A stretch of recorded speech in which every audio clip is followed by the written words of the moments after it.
पितामह सोए, एक सिद्ध को तीर की गोद मिली और एक गिद्ध को रघुवीर की गोद मिली। जटायु रघुवीर के गोद में मर रहा है। क्यों?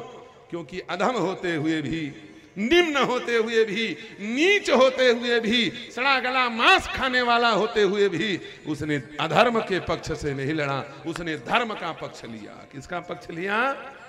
यह है रामराज। इसलिए वो रघुवीर की गोद में लेटा है। गीध को गोद में राख दयानिधि, नैन सरोरहु में भरबारी। बारही बार पसारत पंख, जटायु की धूर जटा सुधारी। क्यों? बोले भले ये गीध है, भले ही ये सड़ा गला मांस खाने वाला है, लेकिन ये धर्म के लिए मर रहा है, धर्म की रक्षा के लिए मरा है, इसलिए परम पवित्र है। इसलिए राम जी अपने गोद में बिठा रहे हैं। जटायु रामचरित्र मानस में बड़े बड़े बड़भागी हुए, लेकिन परम बड़भागी जटायु के सिवाय कोई दूसरा नहीं हुआ। याद रखना, रामचरित्र मानस में लक्ष्मण को बड़भागी कहा गया। अह धन्य लक्ष्मण बड़भागी, राम पदार विंद अनुरागी। सुन जननी सोई सुत बड़भागी, जो पितु मातु बचन अनुरागी। वो बेटा बड़भागी, वो लक्ष्मण बड़भागी, वह बन बड़भागी, बड़भागी बन अवध अभागी।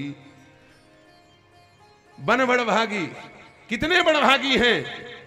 ये बंदर बड़भागी। जामवंत जी कह रहे हैं, हम सब सेवक अति बड़भागी, संतत सगुण ब्रह्म अनुरागी। ये बंदर बड़भागी, अंगद हनुमान बड़भागी, बड़भागी अंगद हनुमाना। चरण कमल चापत विधिनाना।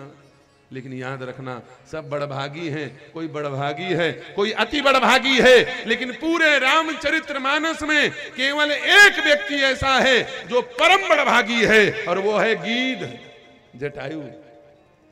बड़े बड़े सिद्ध बड़भागी कहलाए, लेकिन जटायु परम बड़भागी कहलाया। याद रखना, परम बड़भागी, ये शब्दों का अंतर अलग अलग होता है, शब्दों का अर्थ अलग अलग होता है, सबके लिए एक शब्द प्रयोग नहीं किया जाता। कोई साधारण आदमी आया, आपने कह दिया फलाने पधारे हुए परम पूज्य दी पधारे, और हमको भी परम पूज्य कह दिए। एक जीवात्मा को भी परम पूज्य कह दिया जाए, संचालक जी के विषय की बात है, नोट कर लेना, है कि नहीं भाई? कोई साधारण व्यक्ति आया, उसके लिए भी परम पूज्य लिख दिया, बोल दिया। और मंच पर कोई संत, फकीर, सन्यासी बैठा है, उसके लिए भी परम पूज्य कह दिया।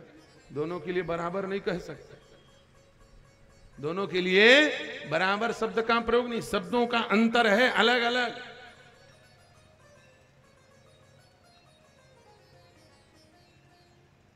भाई भाषा वही है, शब्द वही है, प्रयोग करने का तरीका अलग। एक जन नेता नवा नवा दिल्ली लाई छत्तीसगढ़ में, अब वो कही छत्तीसगढ़ ही बोला, छत्तीसगढ़ ही सब जन थोड़े बोल डरी, जन छत्तीसगढ़ की रही तने बोले सकी, है कि नहीं? बाहर के बोली तो उल्टा पुल्टा हो जाए। छत्तीसगढ़ी हाँ सबले बढ़िया, नवा बोलवैया सबले अड़बड़िया, नवा बोलैया अड़बड़िया, उल्टा पुल्टा बोल डली। तो वो जबई तो माता पिता को क्या कहते हैं यहाँ पर? तो कोनो बता दिए, दाई दादा। क्या कह दिए? दाई दादा कहते हैं, माता को दाई और पिता को दादा। अब वो भाषण देने के लिए भारी 1 लाख पब्लिक, अब वो खड़ा हुआ माइक लेकर के, बोले आप सब लोगों को, अब छत्तीसगढ़ ही बोला थे, जैन जैन यहाँ आए हो तिखर सब जन के मैं पांव पर था, और तुहर दाई दादा घलो पांव पर था की दिस। ये बोलने का तरीका गलत है कि नहीं? तुम्हार पांव पर था, तुहर दाई दादा घलो पांव पर था, ये कोई तरीका है बोलने का? जनता घुसिया आ गया। भाषा अलग अलग है, हर जगह की भाषा अलग अलग है, भाषा का अंतर होता है। भाषा बोलना ही मनुष्य की कला है। हाँ, एक बार हम पश्चिम बंगाल गए, पश्चिम बंगाल में बढ़िया दूध को फाड़ करके छेना बनता है, छेना का रसगुल्ला, क्या छेना बनता ना, सफेद सफेद छेना। बोले महाराज छेना खाओगे? एकादशी एक दिन था, हमने कहा बिल्कुल खाएंगे छेना। अब वहल कथा करके मैं छत्तीसगढ़ आया, वो राजनांदगांव रहा, वो एकादशी पर गए। तो यजमान मन पूछी महाराज एकादशी एक दिन का खाबे की? तो मैं कहा ठीक है जो मन हो बना। नहीं नहीं आप जो बोलोगे वही खिलाएंगे। तो मैं कहूँ ठीक है तुम्हारी इच्छा है तो एक काम करो छेना बना दो कि क्या? छत्तीसगढ़ बंगाल ले खा रहे हो, अच्छा लगे रही से छत्तीसगढ़ में कहीं पड़े हो, छेना खवा दो भाई, छेना बना दो। अब घर भर के परेशान, बिहनियल सांझ हो गए, छेना अभी न करे। मैं कहूँ बड़ा विचित्र है, पूछ के चला गया हमारे पेट में चूहा कूद रहा है, हैं ये छेना खिला नहीं रहा है। बड़ा गुस्सा हमारा दिमाग, हमने कहा बड़ा बेकार आदमी है, बोला छेना खिलाऊंगा, छेना खिला नहीं रहा, कैसा आदमी है तू? बुलाया यजमान को, जब खिला नहीं सकते थे तो पूछा क्यों, क्या खाओगे? हमने बोला था छेना लेके आओ, जल्दी लेके आओ। आधा घंटा हो गया फिर ना आओ। मैंने कहा बड़ा बेवकूफ आदमी है। जब पकड़ के हाथ मैंने कहा तू छेना लाता क्यों नहीं है, तो रोयल शुरू कर दी। बोले महाराज तोर पांव पर था, एक हर सिवाय और कुछ मांग ले। तो लोग सब खवायल तैयार, ये छेना भर मत मांग की। मैं बोला बड़ा विचित्र आदमी है ये, छेना में क्या टेंशन है? बोले मैं खवा दू हूं, लेकिन मोर बाई तैयार नहीं है कि जो भारी रोवत बिहनियल कुछ खाए पियल छोड़ दे। मैं क्या बोला बुला कला का बात है?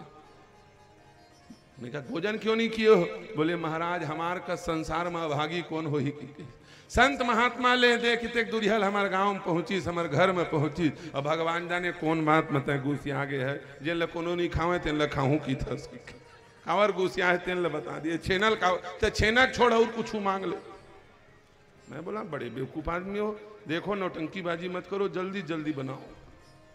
अब दोनों पति पत्नी चले गए, आधा घंटा रोए फुसुर फुसुर, आपस में बात करें। उखरबाई कही पत्नी है, बोले देख अब महाराज जी दिया गए है, वो साधु महात्मा है, उखर मन है छेना खाए के तो खवाबो छे, अब कैसे करबो की? लेकिन अब एक बात है, अब बिहनियल शाम हो गए, देखा देखा था गोरा मान जे नहीं माना थे, अब खाए चले तैयार है। तो एक काम कर जा पूछ के आ जा भैंसी खा है गाय खा है कि भैंसी छेना खा है गाय खा है, बस इतके पुतादमा की कोई टेंशन नहीं। अब जैन के तेल में बनाओ। अब वही बोले महाराज तो छेना खावे की कर दिया है, कोई बात नहीं है तो खवाबो। लेकिन वो पूछा थे, मैं कहूँ कहाँ पूछा थे? वो बोलते भैंसी खावे गाय खावे की। मैं क्या भैंसी खावे गाय खावे, ये क्या होता है भैंसी का गाय का? छेना माने छेना। उसने कहा बोले नहीं महाराज भैंसी गोबर के अलग बनते और गाय गोबर क्या? मैंने कहा गोबर का छेना। हमने कहा अरे बेवकूफ वो छेना नहीं, लकड़ी चूल्हा जलाने वाला, वो रसगुल्ला वाला छेना की बात हो रही है। शब्द शब्द का अंतर। उद्भन्न भाग जान के बता दी, नहीं तो धर के प्लेट में दो चार चिकंडा ला देती, धर के छेना ला देती खा के। ये है शब्दों का अंतर। इसलिए शब्द संभाल करके प्रयोग करना है, शब्द को सजा करके बोलना है, शब्द को होश में बोलना। ये शब्द बहुत महत्वपूर्ण है। बड़भागी बन अवधय भागी, जो रघुवंश तिलक तुम त्यागी। सब बड़भागी हैं, लेकिन जटायु परम बड़भागी है। क्यों परम बड़भागी? माने इससे बढ़कर के कोई बड़भागी नहीं। क्यों? क्योंकि भैया सब लोग धर्म के लिए मरना चाहते हैं, लेकिन धर्म के लिए, धर्म की रक्षा के लिए मरने का सौभाग्य किसी किसी को मिलता है। रामचरितमानस में धर्म के लिए मरने का सौभाग्य केवल और केवल जटायु को प्राप्त हुआ है, बाकी एक भी रामादल का व्यक्ति नहीं मरा है। याद रखना, रामादल का कोई मरा क्या? जितने मरे थे वो सब जिंदा हो गए। एक व्यक्ति जो राम काज के लिए शहीद होने का सौभाग्य प्राप्त किया, कुर्बान होने का सौभाग्य प्राप्त किया, बलिदान होने का सौभाग्य प्राप्त किया, वो कौन? बोले जटायु। इसलिए जटायु परम बड़भागी है। राम काज कारण तन त्यागी, हरिपुर गयऊं परम बड़भागी। ये जटायु परम बड़भागी है। ये गिद्ध होते हुए भी रघुवीर की गोद में है, और वो सिद्ध होते हुए भी तीर की गोद में है। एक एक बूंद सूख गया 6 महीना में खोइला हो गए भीष्म पितामह, है कि नहीं? सुखाते हैं कि नहीं सुखाते हैं किसी चीज को? वैसे ही सूख गए भीष्म पितामह। यह है धर्म और अधर्म का रहस्य। याद रखना, जो ज्ञान अज्ञान को बढ़ावे वो ज्ञान नहीं होता, जो धर्म अधर्म को बढ़ावे वो धर्म नहीं होता, वो अधर्म होता है। इसलिए जो विकास विनाश को लावे वह विकास नहीं, वो विनाश होता है। याद रखना, बिना प्रकाश के राम राज्य नहीं, प्रकाश चाहिए। और हनुमान जी महाराज कौन है? बोले ज्ञान के प्रकाश। आपन तेज समा